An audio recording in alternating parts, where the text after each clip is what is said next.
บายดีข้าพเจ้าชื่อวรรณาเนาะข้าพเจ้าชื่อสาธิตจันทแพงเนาะอยู่ปี4วิทยาศาสตร์ธรรมศาสตร์มื้อนี้ข้าพเจ้าทั้งสองคนสิมาทดลองเกี่ยวกับความดันของอากาศเนาะเอาขั้นตอนที่หนึ่งก็คืออุปกรณ์เนาะหนึ่งน้ำสองกาแฟสามคือสีผสมอาหารเนาะสีก็คือแทงแก้วเพื่อคนให้สีกับน้ำให้เข้ากันเนาะห้าก็คือจอกหกเทียน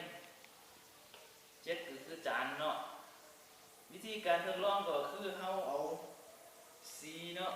ทอกใส่จานแล้วเอาเทียนหยองเนาะเอาน้ำทอกใส่สีเขาใส่เข้าไปก็คือว่าเขาอยากสังเกตเห็นว่าน้ำขึ้นระดับใดเนาะแล้วเอาแทงแก้วนี่คมเนาะคนเพื่อให้สีผสมเข้ากับน้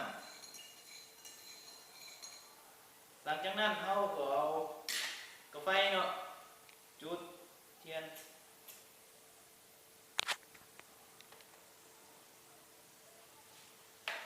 จุดเทียนเราสังเกตเห็นไฟเนาะลุกขึ้นแล้วเอาจอกงบลง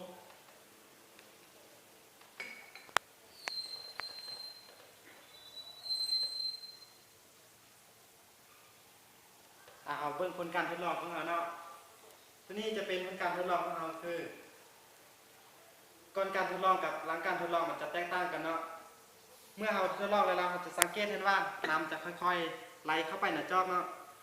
ซึ่งมันเป็นแบบนี้ก็ย้อนว่าการเผาไหม้ของเทียนอยู่ในจอกนี้มันใส่ออกซิเจนเนาะเมื่อใส่ออกซิเจนหมดแล้วมันจะเหลือแต่ก๊าซคาร์บอนไดออกไซด์เมื่อมันมีก๊าซคาร์บอนไดออกไซด์อยู่ในของเรามันจะต้องมีแรงดันเนาะแรงดันอยู่ในนั้นมันจะน้อยกว่าทางนอก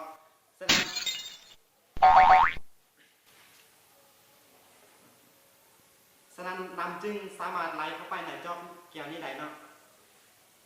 ผลการทดลองของเฮาก็ง่ายๆเนาะอุปกรณ์หาได้การทดลองของเฮาก็หมดเพียงซ้ำนี้เนาะขอเข้าใจ